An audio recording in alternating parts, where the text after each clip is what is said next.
जय सेवा, जय बिरसा, जय संविधान। मैं प्राध्यापक NR चिचा हूँ। आज 6 जून 2020 क्रांति सूर्य महामानव बिरसा मुंडा जी इनके शहादत दिवस पर उन्हें वंदन करता हूँ, नमन करता हूँ, अभिवादन करता हूँ।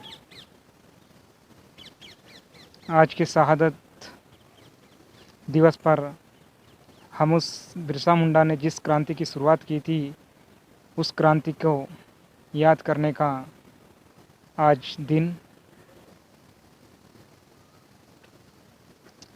उलगुलान के माध्यम से छोटा नागपुर क्षेत्र में जो क्रांति उन्होंने की थी, जिस मकसद से क्रांति की थी, उस क्रांति को आज दोबारा शुरू करने की आवश्यकता है। जो हालात आदिवासियों की अंग्रेज़ों के शासन काल में थे, वही हालात आज की परिस्थिति में हैं। सिर्फ लोग बदले हैं, कानून बदले हैं, लेकिन आदिवासियों की परिस्थिति नहीं बदली है। अंग्रेजी शासन काल में कमिश्नर हुआ करते थे, दलाल हुआ करते थे, जमींदार हुआ करते थे, जो सरकार के लिए या खुद के निजी स्वार्थ के लिए आदिवासियों की ज़मीनें हड़प लिया करते थे और उन्हें बेदखल किया करते थे। आज उन जमींदारों, दलालों की जगह चंद नेता और अफसरशाही ने ले लिए। जहाँ जहाँ भी विकास की बात होती है, सबसे बड़ा प्रभाव यदि किसी पर पड़ता है तो वो है आदिवासी समाज।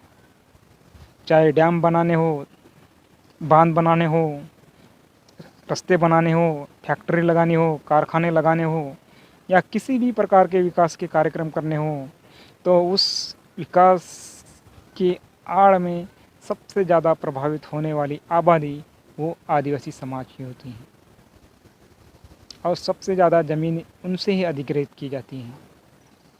ऐसे हालातों में उन्हें अधिकृत की हुई ज़मीन के बदले चाहे कुछ पैसा मिलता हो मुआवजे के तौर पे, पर उन पैसों की बदौलत शायद आदिवासी समाज अपना विकास नहीं कर पा रहा है और अपने ज़मीन से, अपने जो मूल ज़मीन है, जहाँ उसकी सांस्कृतिक, पारंपरिक और सामाजिक एकता बनी होती है, उस जगह को छोड़ने के पश्चात उनके बहुत ही विकट परिस्थितियों का सामना करना पड़ता है।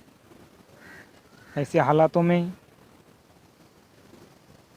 आज फिर से बिरसा मुंडा जी द्वारा किया गया उलगुलान की ज़रूरत आज के तारीख में है। आज हम देखते हैं, चाहे छत्तीसगढ़ हो, मध्य प्रदेश हो, झारखंड हो, यूपी हो, या पूर्वांचल भारत हो, या फिर वर्तमान में गुजरात हो, जहाँ जहाँ देखते हैं वहाँ वहाँ आदिवासियों को उसकी ज़मीन से बेदखल करने का काम वर्तमान सरकार कर रही है। ऐसे सरकार को जवाब देने के लिए या अपनी ज़मीन बचाने के लिए, अपनी पारंपरिक, सामाजिक, सांस्कृतिक पहचान बनाने के लिए एक उलगुलान की आवश्यकता है।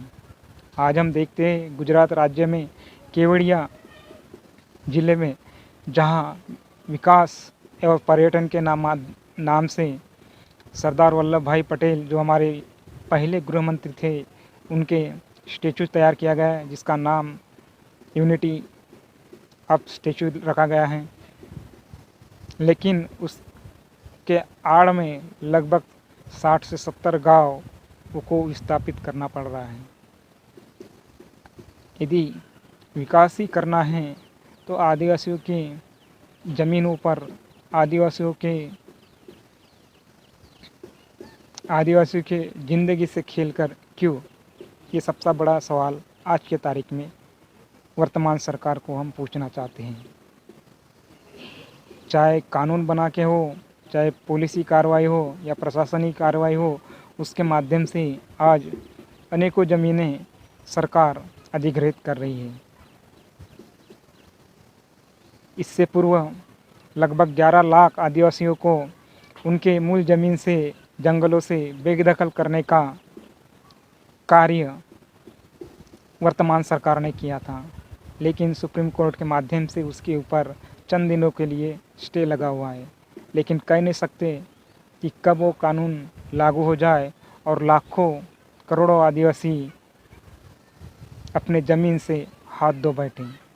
ऐसे हालातों में यदि हमें बचना है, हमारी सांस्कृतिक एकता टिकाए रखनी है, हमारी परंपराओं को टिकाए रखना है, हमारे सामाजिक उत्थान करना है, चाहे जिस क्षेत्र में हमें विकास करना है, ऐसे सिचुएशन में हमें महामानव बिरसा मुंडा जी द्वारा दिखाए गए मार्ग पर चलने की आवश्यकता है और डॉक्टर बाबा साहेब अम्बेडकर द्वारा लिखित संवैधानिक मार्ग से ही हम उन सभी को हासिल करने की पूरी कोशिश हम करेंगे। महामानव बिरसा मुंडा जी ने कहा था कि तुम्हारी ज़मीन धूल आंधी में उड़ गई, आत्मसम्मान के साथ आत्मविश्वास भी खो दिए। ऐसे हालातों में अपनी बहू बेटियों की लाज तुम कैसे बचाओगे? आज सोचने का समय है, विचार करने का वक्त है, मंथन करने का वक्त है कि अनेकों, चाहे प्रशासन द्वारा हो, सरकार द्वारा हो या दबंगशाही के द्वारा हो, आज जो आदिवासियों का शोषण हो रहा है, उनके विकास में, उनके आगे बढ़ने की जो मार्ग में जो बाधाएं निर्माण हो रही है, उन्हें कैसे निपटा जाए। इसके लिए समाज के पढ़े लिखे युवा साथी जो पढ़ लिख गए हैं, वो अपने विचारों के माध्यम से समाज को एकजुट करें, नए क्रांति के लिए तैयार रखें और सरकार से सवाल जवाब करें कि सरकारी बजटों में करोड़ों अरबों रुपए होने के बावजूद भी आज आदिवासी समाज इतना पीछे क्यों? आज हमें ये सब एक विचार मंथन करने की आवश्यकता है। आज के शहादत दिवस के अवसर पर आदिवासी समाज को मैं यही कहना चाहूँगा कि अपने बच्चों को उच्च से उच्च शिक्षा दें, वकील बनाए, डॉक्टर बनाए, प्राध्यापक बनाए, शिक्षक बनाए या प्रशासकीय जो ऊंचे से ऊंचे पोस्ट हो, वहाँ पर हम कैसे जा सकते हैं और हम अपनी लड़ाई के लिए कैसे तैयार हो सकते हैं। इसके लिए समाज में एकजुटता करने की आवश्यकता है। इसके लिए युवा साथी तैयार रहें और महामानव बिरसा मुंडा जी, डॉक्टर बाबा साहेब अम्बेडकर जी और तमाम महापुरुषों ने जो मार्ग हमें दिखाए हैं, उन्हीं मार्ग पे हमें चल के हम अपने समाज का, हम अपने देश का, हम अपने वर्तमान यानी हम अपने व्यक्तिगत विकास हम साध सकते हैं और हम अपनी पारंपरिक रीति रिवाज और प्रथा परंपराएं को बचा सकते हैं। आज के शहादत दिवस के अवसर पर मैं महामानव बिरसा मुंडा जी, इनको सत सत नमन करता हूँ, विनम्र अभिवादन करता हूँ। जय सेवा, जय बिरसा, जय संविधान। बहुजन विचारधारा को घर घर तक पहुंचाने के लिए हमारे YouTube चैनल को सब्सक्राइब करें, लाइक करें, कमेंट करें, शेयर करें और दबाएं घंटी का बटन।